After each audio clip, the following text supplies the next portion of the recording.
Commander Elena Torres stood at the bridge of the UES Harmony, humanity's first diplomatic vessel designed for peaceful first contact. The massive ship represented Earth's hope for peaceful cooperation with alien civilizations. As they approached the designated meeting point with the ZYK-Tal delegation, Elena couldn't shake an uneasy feeling in her gut.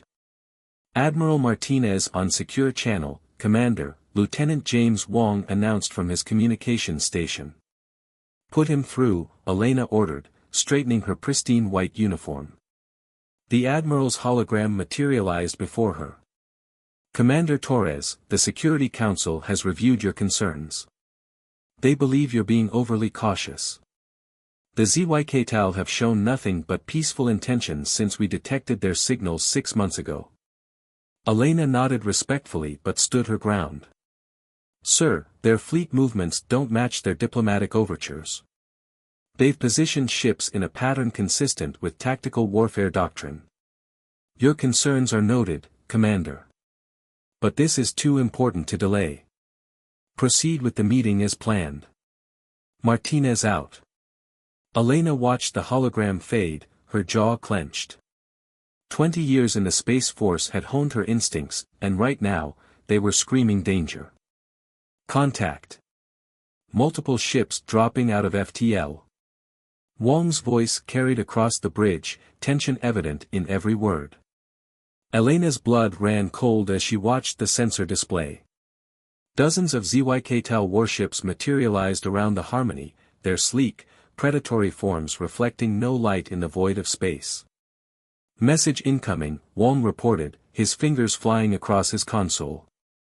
The main viewscreen flickered to life, revealing the alien face of Supreme Commander Vexthor. His silvery scales gleamed under harsh lighting, for yellow eyes fixed on Elena with cold calculation. Commander Torres, the alien's translator, conveyed his words with artificial precision. Your species' naivety is almost endearing. Did you truly believe we would share the galaxy with such primitive beings? Elena's mind raced through options as she kept her expression neutral. Supreme Commander, we came in peace. There's no need for peace. Vexthor interrupted with a sound like grinding metal that might have been laughter. Peace is for equals. You are prey, nothing more. Your technology, your resources, your planet, all will serve the greater glory of the ZYK-Tal Empire. The sensor officer's panicked voice cut through the bridge. Multiple weapons locked on. Energy signatures rising. Elena slammed her hand on the ship-wide comm, all hands, battle stations. This is not a drill. But it was too late. The ZYK-Tal ships opened fire simultaneously, their energy weapons tearing through the Harmony's peaceful diplomatic vessel like paper. The bridge rocked violently as explosions cascaded through the ship. Hull breach on decks 3 through 7, someone shouted through the chaos. Elena grabbed her command console as another blast rocked the ship. Get word to Earth. Tell them. The rest of her orders were lost in a devastating explosion that tore through the bridge. As emergency force fields flickered to life around her, Elena watched in horror as escape pods launched from the dying ship, only to be methodically destroyed by ZYK-Tal fighters. Through the chaos, she managed to activate the ship's black box recorder one last time. This is Commander Elena Torres of the UES Harmony. We were deceived. The ZYK-Tal are hostile. They mean to. The final explosion turned the Harmony into a brilliant funeral pyre, visible from light years away. Of the 3,000 crew members aboard, none survived to warn Earth of what was coming. But in the darkness of space, a single automated probe, launched in the first moments of the attack, slipped away unnoticed. It carried with it the truth of humanity's first contact and the seeds of vengeance that would reshape the galaxy. The ZYK-Tal celebrated their victory, confident they had eliminated any warning to Earth. Supreme Commander Vexthor dispatched orders for the invasion fleet to begin its approach. In his arrogance, he had made a fatal mistake. He had assumed humanity would break easily. He would learn, as would the rest of the galaxy, that humanity's greatest strength emerged not in times of peace, but in the crucible of war. The response that would come would shake the foundations of the galaxy and forever change the way alien civilizations viewed the supposedly primitive humans. As the Zykltal invasion fleet set course for Earth, they had no way of knowing they had just awakened a sleeping giant. The age of peace was over. The age of humanity's wrath was about to begin. Deep beneath the lunar surface, in a facility unknown to all but a select few, Dr. Marcus Blackwood stared at the holographic display of humanity's greatest technological achievement, the UES Retribution. The massive warship represented 3 years of relentless work since the Harmony massacre, combining human ingenuity with recovered alien technology. The quantum drive is stabilizing, reported Dr. Maya Patel, her dark eyes fixed on streams of data flowing across her screen. Power output exceeding all previous tests by 300%. Marcus nodded, his weathered face reflecting the blue glow of the hologram. And the adaptive shield matrix? Ready for final integration. The Zykltal won't know what hit them. The facility shuddered as another bombardment hit the lunar surface. The Zykltal had found Earth 6 months ago, and while the combined Earth defense fleet fought valiantly, everyone knew it was only buying time for Project Phoenix to be completed. A priority alert flashed across their screens. Admiral Chen's hologram appeared, his uniform bearing fresh scorch marks. Dr. Blackwood, we're out of time. The Zykltal have broken through the Martian defense line. They'll reach Earth in 48 hours. Marcus exchanged glances with Maya. The Retribution needed another week of testing. Sir, if we launch now. We don't have a choice, Chen interrupted. The latest reports show they're using some kind of planet-killer weapon. Jupiter's moon Europa is just gone. If they reach Earth. Marcus straightened his shoulders. Understood, Admiral. We'll begin immediate launch preparations. As Chen's hologram faded, Marcus turned to his team. You heard him. This is what we've prepared for. Maya, begin power-up sequence. Dr. Harrison, load all combat scenarios into the AI. Lieutenant Rodriguez, notify the crew. The massive underground hangar came alive with activity. The Retribution's hull gleamed under powerful lights, its surface covered in geometric patterns that seemed to shift and flow like liquid metal.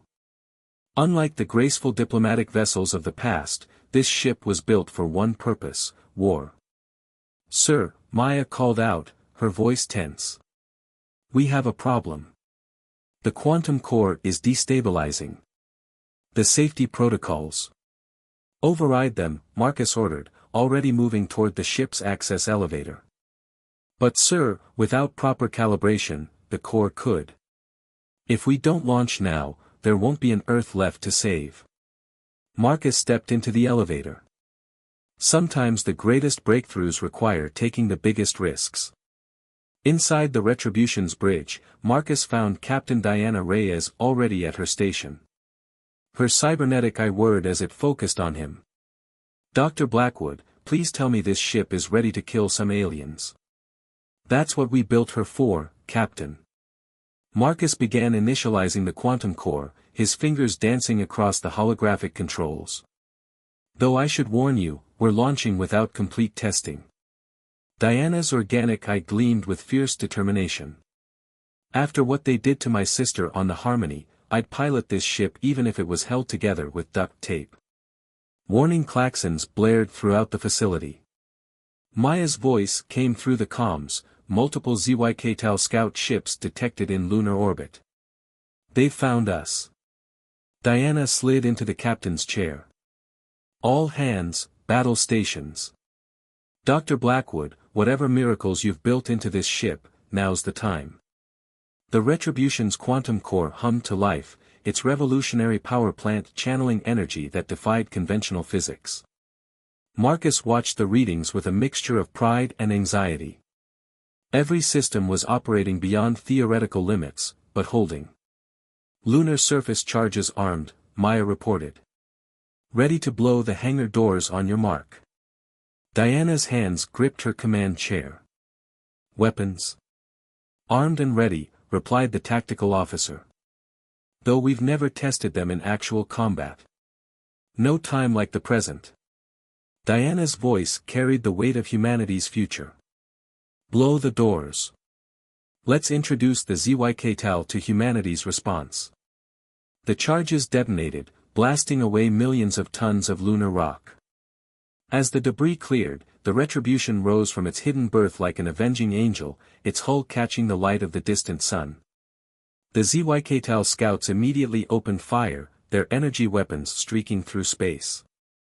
The shots impacted the Retribution's shields, and dissipated harmlessly. Shields holding at 100%, Marcus reported, allowing himself a small smile. The adaptive matrix is working perfectly. It's learning from their weapons, getting stronger with each hit. Diana leaned forward in her chair. Show them what we've learned in the past 3 years. All weapons, fire at will. The Retribution's response was devastating. Quantum-enhanced beam weapons lashed out, cutting through ZYK-TAL shields as if they weren't there. Gravitic torpedoes warped space itself around their targets, crushing the alien ships into compressed balls of matter. As the last scout vessel disappeared in a flash of light, Diana turned to Marcus. How long until we can reach Earth? Marcus checked the quantum drive readings. The core is stable. We can make the jump in 3 minutes. Good. Diana opened a channel to all hands. This is your captain speaking. In 3 minutes, we jump to Earth. Some of you helped build this ship. Some of you lost family to the ZYK-TAL. All of you know what's at stake. Today, we show them that humanity is not prey. Today, we show them why they should have left us in peace. The Retribution's quantum drive spooled up, ready to carry humanity's vengeance to those who had underestimated them. In lunar orbit, the ship's hull patterns shifted and flowed, preparing for its first real battle. The ZYK-TAL thought they had broken humanity's spirit. They were about to learn just how wrong they were. The Retribution erupted from quantum space above Earth, emerging into a scene of apocalyptic warfare. The ZYK-TAL invasion fleet had arrived early, their ships darkening Earth's skies like a metallic storm cloud. The remnants of Earth's defense fleet fought desperately, but they were grossly outmatched. Status report, Captain Diana Reyes commanded, her cybernetic eye rapidly processing the tactical display. 843 ZYK-TAL vessels detected, the tactical officer reported. Their planet-killer weapon is charging, targeting Earth's northern hemisphere. Dr. Blackwood's hands flew across his console. The quantum core is holding stable. All weapon systems at maximum charge. Diana opened a channel to all Earth forces. This is Captain Reyes of the UES Retribution to all Earth vessels. Fall back and regroup behind us. We'll handle this. Supreme Commander Vexthor's face appeared on their main screen, his 4 eyes widening in surprise. What manner of vessel is this? No human ship possesses such technology. You should have done your research better, Diana replied coldly. Humans are remarkably innovative when pushed into a corner. Dr. Blackwood, show them our first surprise. Marcus activated the quantum resonance field. A wave of invisible energy pulsed outward from the Retribution, washing over the ZYK-TAL fleet. For a moment, nothing seemed to happen. Then their ships began to drift. What have you done? Vexthor demanded, genuine fear creeping into his voice. Quantum field manipulation, Marcus explained with grim satisfaction. We studied the wreckage of your scout ships. Your power systems rely on quantum coupling. We just disrupted it. The ZYK-TAL fleet hung helpless in space, their weapons and shields disabled. Only their life support and communications remained functional. Diana stood from her captain's chair, approaching the view screen. Now, you face a choice, Supreme Commander. Surrender, or watch your entire fleet die in the next 60 seconds. Vexthor's scales darkened with rage. You think this changes anything? Our empire spans 1,000 worlds. This is but a fraction of our might. We will return with 10,000 ships. I was hoping you'd say that. Diana nodded to Marcus. Activate the quantum beacon. The Retribution's hull patterns began to pulse with blinding energy. In the vast darkness of space, thousands of quantum ruptures began to appear. Through each tear in reality emerged another Earth vessel, each one a copy of the Retribution, created through quantum duplication. Impossible, Vexthor whispered. The quantum beacon is transmitting ship schematics and tactical data to every major human military installation across Earth and its colonies, Marcus explained. Each facility's quantum fabricators are creating their own Retribution-class vessels. You wanted to see humanity's full strength? Watch carefully. The newly emerged fleet of Retributions surrounded the paralyzed Zykltal armada. Diana's voice was steel. This is your last chance, Supreme Commander. Surrender, or be destroyed. Vexthor's response was to cut communication. Moments later, self-destruct sequences activated across his fleet. They're going to destroy themselves rather than surrender, Marcus reported. Diana's organic eye hardened. Evacuation protocols. Save as many of their crew as we can. They need to live to tell their empire what happened here. The Retribution's quantum transporters activated, beaming thousands of Zykltal crew members aboard as their ships exploded around them. Those who survived would carry the message back to their empire. Humanity was not to be underestimated. As the last explosions faded, Diana turned to her bridge crew. Set course for the Zykltal homeworld. It's time they learned what happens when you push humanity too far. The fleet of Retributions moved into formation, their quantum drives spooling up for the jump. On Earth below, cheers erupted from every military base and civilian shelter. The tide had turned. The age of human subjugation was over. Marcus watched the tactical display, showing thousands of identical ships ready to carry the fight to the enemy. They had done more than save Earth, they had revolutionized warfare itself. The Zykltal Empire would soon learn that their greatest mistake wasn't attacking humanity, it was giving them time to prepare a response. As the fleet prepared to jump, Diana sent one final message to Earth Command: the counterstrike begins now. We'll make them regret ever hearing the name Earth. The quantum fleet emerged in the Zykltal home system, a force of vengeance wrapped in gleaming metal and burning light. But they weren't alone. The entire Zykltal armada waited for them, 10,000 ships strong, just as Vexthor had promised.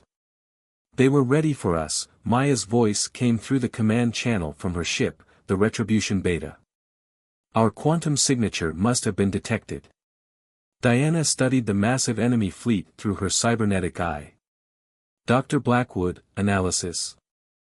Their ships have been modified, Marcus reported, frowning at his readings. They've adapted their quantum shielding. Our resonance field won't work this time. The space between the two fleets crackled with tension. Then Vexthor's image appeared across all channels, his scales now bearing ceremonial war markings. I must admit, humans, you have impressed us. No species has ever pushed us this far. But your resistance ends today. The full might of the Zykltal Empire stands before you. Diana exchanged glances with Marcus. You still don't understand what you're dealing with, do you? Dr. Blackwood, initiate Project Singularity. Marcus's fingers danced across his console, initiating a sequence they'd hoped they wouldn't need. The Retribution's quantum core began to pulse with dark energy, spreading to every ship in the human fleet through their quantum link.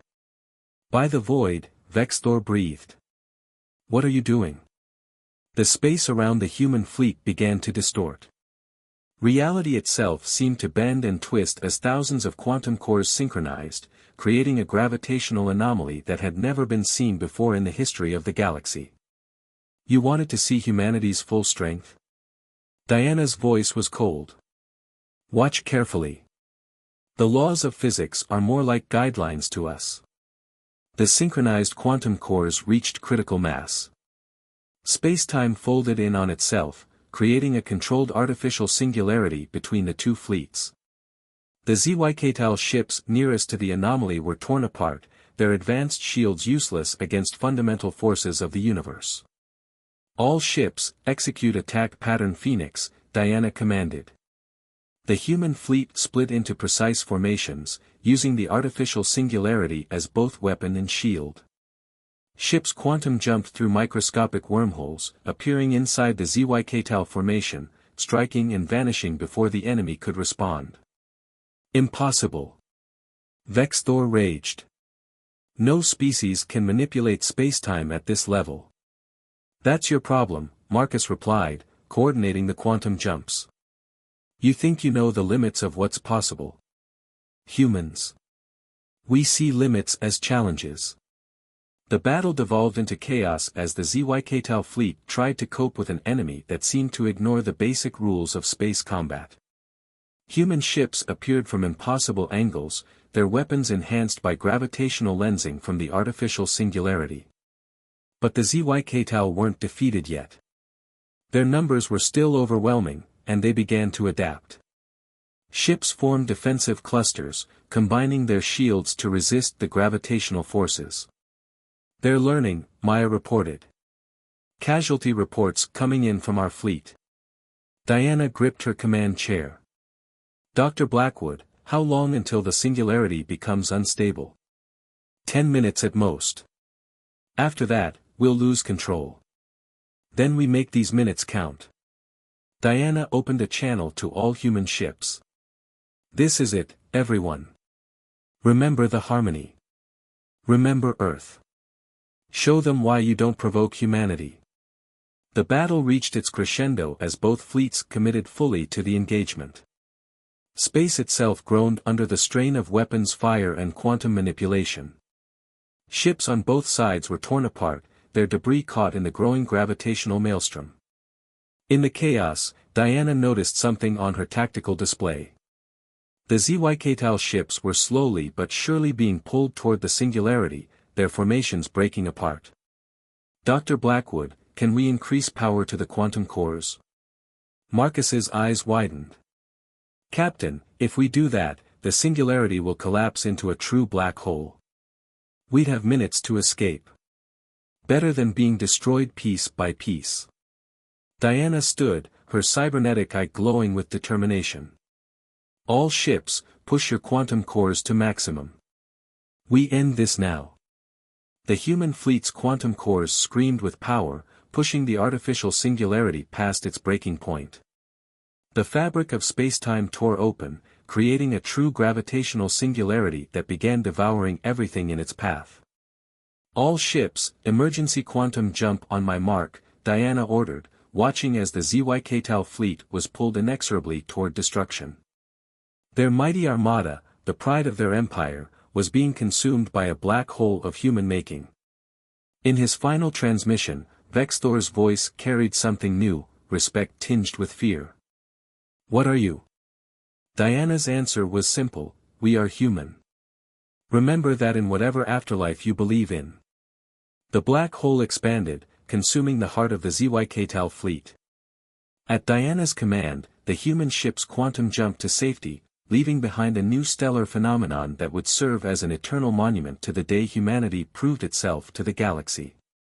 The battle was over. But the war's final act was yet to come.